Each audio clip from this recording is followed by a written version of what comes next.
Good morning, students. Good morning, students of class 8. Welcome to online classes from LPM Public School. I am science teacher DPS sir, and today I am going to explain you your chapter first, crop production and management. This is your first online class of this session 2021-22. Students, today I will explain you about the crop, what is crop production, and what is called the management. Students, as you know that we human beings requires energy for doing our daily activities, and we get those energy from the food, and food we get from the plants, from the animals. But here I am talking about the plants, the food that we get from the plants. For that we have to grow plants that provides food in a large scale area. So such plants that provides food to us and which is grown in large scale area, that we call the crops. And if we are growing such plants in a huge manner in a large scale area, we call it crop production. And what the necessary steps while growing these crops taken by the farmers, those necessary steps for which is required for growing crops is called management. Means students, आज का हमारा chapter जो है वो है crop production and management के बारे में। मीन्स फसल उत्पादन और उसकी व्यवस्था। हम पौधे, अनाज वाले पौधे खेतों में उगाते हैं। फार्म, खेत मीन्स फार्म, जिसे हम कहते हैं क्रॉप्स। और उसके उगाने के लिए जितने भी सारे प्रयत्न हम करते हैं, उसकी निगरानी, उसकी सिंचाई करना, पानी चलाना, उसमें खाद डालना, ये सारा जो प्रॉपर केयर हम करते हैं, सारी जो व्यवस्था हम देते हैं, उसे कहते हैं management. So students, our topic will be today about the agriculture. First topic is agriculture. What is agriculture? Growing such type of plants in a large area which provides us food, grains, such type of plants which the farmers grow in a farm land, such plants that provide us food is called the crop. And the process of growing such crops in a farm, in a large area, is called agriculture. Agriculture is the branch of science in which we study about the growing of crops in a large scale area. विज्ञान का वह विभाग जिसमें हम यह पढ़ेंगे कि एक तरह के पौधे, अनाज वाले पौधे जो हम बहुत बड़े एरिया में उगाते हैं, उसे हम कहते हैं एग्रीकल्चर। स्टूडेंट्स, नेक्स्ट टॉपिक हमारा है क्रॉप सीजन। स्टूडेंट्स, अपने भारतवर्ष में दो प्रकार के सीजन होते हैं जिसमें हम अनाज उगाते हैं। One is the rabi crop and other is the kharif crop. So crop season is of two types, kharif crop and rabi crop. Kharif crop में वे पौधे आते हैं जिन्हें हम जून के महीने में, यानी बरसात के शुरुआत में उसे बोया जाता है, खेतों में सोइंग की जाती है, बोया जाता है, और अक्टूबर तक आते आते उसकी हार्वेस्टिंग होती है, तो उसकी कटाई की जाती है। और ऐसे पौधे एज फॉर एग्जाम्पल मेज एंड पैडी, मक्के की खेती, धान की खेती, वो इस खरीफ सीजन में की जाती है। मीन्स जून में उसे उगाया जाता है, बोया जाता है खेतों में, और अक्टूबर तक आते आते इसकी हार्वेस्टिंग की जाती है। नेक्स्ट स्टूडेंट्स, रबी क्रॉप। रबी क्रॉप वे फसल हैं जो अक्टूबर महीने में, जब ये फसल कटने के बाद खेत खाली हो जाता है, फिर हम रबी क्रॉप उगाते हैं। रबी क्रॉप अक्टूबर के महीने में उसे बोया जाता है और अप्रैल के महीने में, गर्मी की शुरुआत, ठंडी के अंत में अप्रैल तक उसकी हार्वेस्टिंग की जाती है। मीन्स उन अनाज के पौधों की कटाई की जाती है।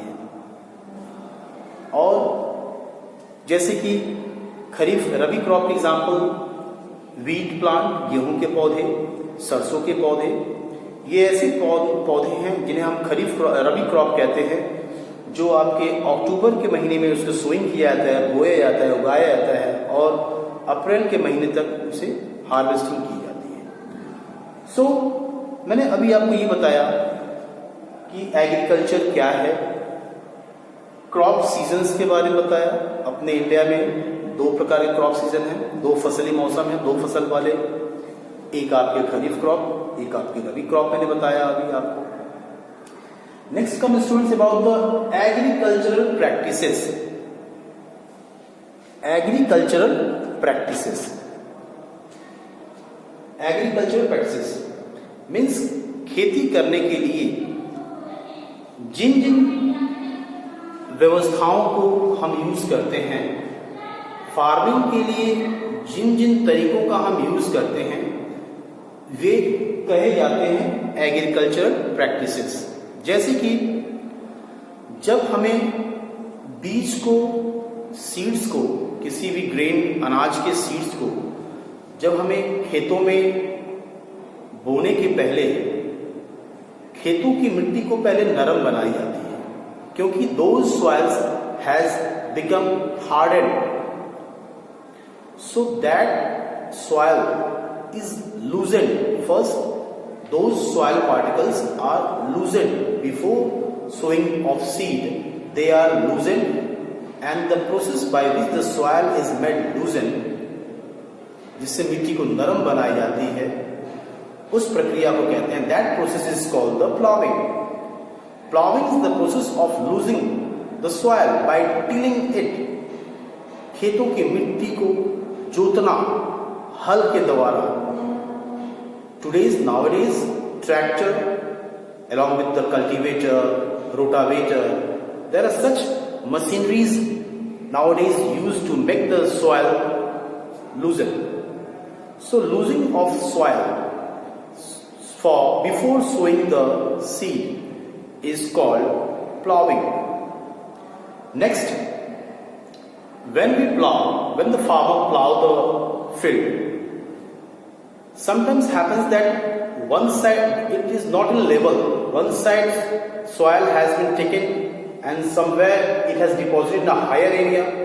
कहीं पे प्लाविंग करते हुए खेत को जोतते वक्त, जुताई करते वक्त कहीं की मिट्टी ऊंची हो जाती है तो कहीं की मिट्टी लो हो जाती है। तो इस प्रकार ये जो खेतों की मिट्टी एक बराबर लेवल में नहीं है, तो इससे दिक्कतें आ सकती हैं। जैसे कि व्हेन वी डू इरिगेशन, जब हम खेतों में पानी चलाएंगे, सिंचाई करेंगे उसकी, तो जहां लो एरिया रहेगा वहां पे पानी का जमाव हो जाएगा, वाटर लॉगिंग हो जाएगी, मतलब पानी का जमाव हो जाएगा। और जहां फील्ड का वो एरिया जहां थोड़ा हाई है वहां वाटर पहुंच नहीं पाएगा, जिसकी वजह से यहाँ वाटर लॉगिंग की वजह से पौधे मर जाएंगे, अनाज के पौधे। और जहां पानी नहीं पहुंच पा रहा, ऊंचाई होने की वजह से वो सूखे मर जाएंगे, वहां पानी पहुंच नहीं पाएगा। इसलिए प्लॉविंग के बाद नेक्स्ट स्टेप जो फार्मर्स को करनी चाहिए वो है लेवलिंग। मीन्स खेतों की मिट्टी को एक बराबर लेवल कर देना चाहिए, लेवलर के द्वारा उसको लेवल कर देना चाहिए। ठीक। नेक्स्ट सोइंग किया जाता है, खेतों में अनाज के बीज को बोया जाता है जिसे हम कहते हैं सोइंग ऑफ सीड। फिर सिंचाई भी की जाती है उसके बाद, मीन्स पानी चलाना खेतों में, जिसे हम कहते हैं इरिगेशन। नेक्स्ट कम मैन्युअरिंग, मीन्स जब खेतों में अनाज के बीज बो दिए गए, पानी चला दिया गया, उस फील्ड में हमें फर्टिलाइजर मैन्युअर भी ऐड करना पड़ेगा, जिनसे हमें प्रॉपर न्यूट्रिएंट्स मिट्टी में पहुंच जाते हैं, ताकि उस सीड के, जब वो सीड प्लांट्स में कन्वर्ट होगा तो उसके रूट्स के थ्रू वो न्यूट्रिएंट्स जो नाइट्रोजन, फास्फोरस, पोटेशियम नामक न्यूट्रिएंट्स जो सॉइल में पाए जाते हैं, और अगर इन न्यूट्रिएंट्स की कमी है तो इस कमी को पूरा करने के लिए हम एक्स्ट्रा फर्टिलाइजर या मैन्युअर ऐड करते हैं खेतों में, ताकि वो न्यूट्रिएंट्स सॉइल में जाके रूट के थ्रू, प्लांट्स के रूट थ्रू वह पौधे में जा सके और पौधों का सही ढंग से ग्रोथ हो सके। तो इरिगेशन के बाद नेक्स्ट स्टेप हम करते हैं वो है क्या, फर्टिलाइजर, मतलब adding manure.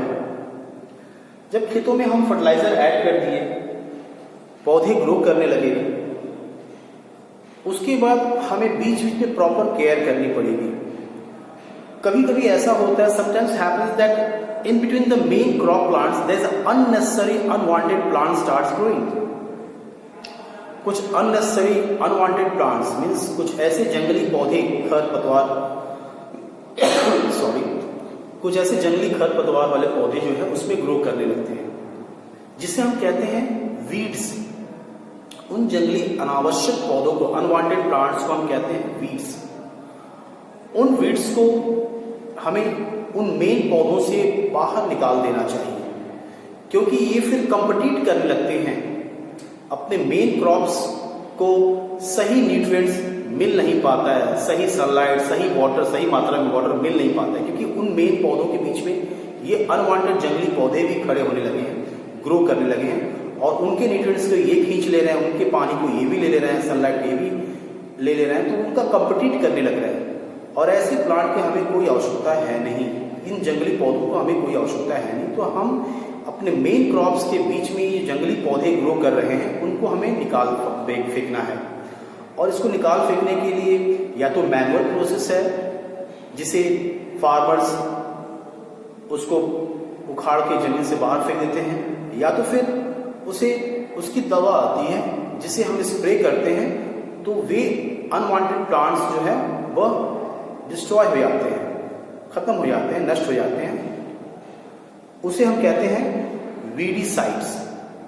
Spraying of such chemical medicines to kill those weeds plants, is called weedicides.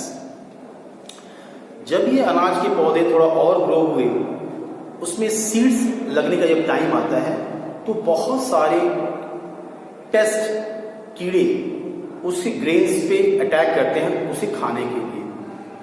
अब हमें उस पौधे को ग्रेन के लगे पेस्ट से बचाना है, तो उसी लिए हम पेस्टिसाइड का छिड़काव करते हैं। Pesticides, such chemical which is sprayed at the time when the seeds come out on those plants.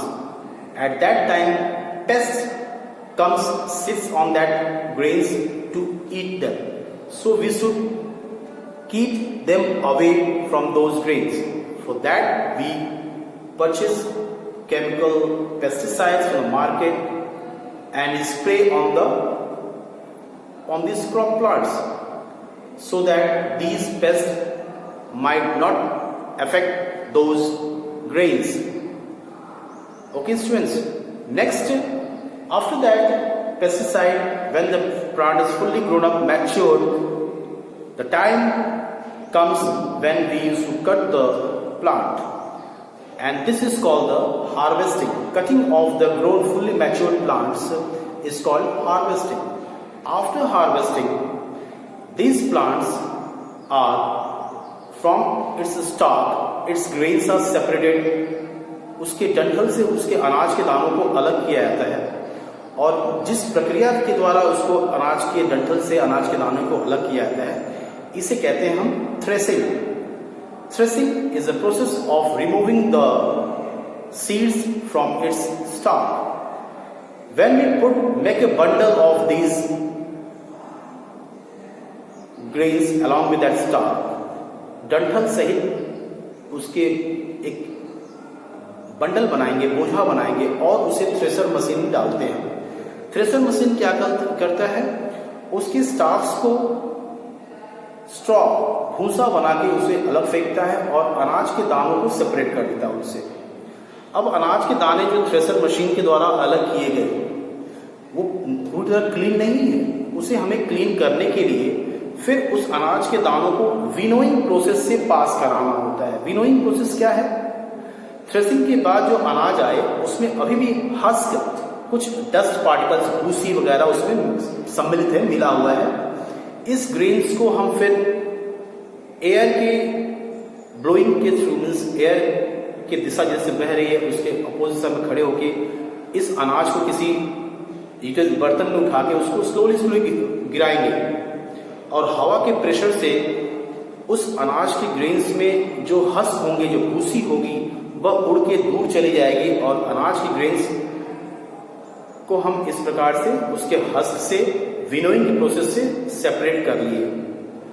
अब इस ग्रेन को हमें प्रॉपर वे में इसको स्टोरेज करना है, तो स्टोरेज में भी हमें बकायदा ध्यान रखनी होगी कि ग्रेन को स्टोर कर ऐसी जगह पे स्टोर करें जहां पे मॉइस्ट एयर ना आए, जहां पे कहीं रैट वगैरह ना आ सके, क्योंकि इतने मेहनत के बाद, इतने स्टेप्स फॉलो करने के बाद हमने बड़ी मेहनत से ये अनाज उगाया और थोड़ी सी लापरवाही के लिए से यह अनाज नुकसान हो सकता है हमारा। तो स्टूडेंट्स, जैसा कि अभी मैंने जितना भी बताया आपको, ये सारे एग्रीकल्चरल प्रैक्टिसेस हैं। मीन्स अनाज को उगाने के लिए घर तक अनाज, खेतों से घर तक अनाज को ले आने के लिए क्या क्या हमने प्लानिंग किया, किन किन प्रोसेस से गुजरा, उसे कहते हैं हम एग्रीकल्चरल प्रैक्टिसेस। तो स्टूडेंट्स, आज के लिए इतना ही। कल फिर नेक्स्ट क्लासेस आपके स्टार्ट होंगे। ओके स्टूडेंट्स, कुछ क्वेश्चंस, कुछ टॉपिक्स, नोट्स दिए जाएंगे आपको, जिसे आपको लर्न करना है, अपनी कॉपी में लिखना है। Okay students, thank you, have a nice day.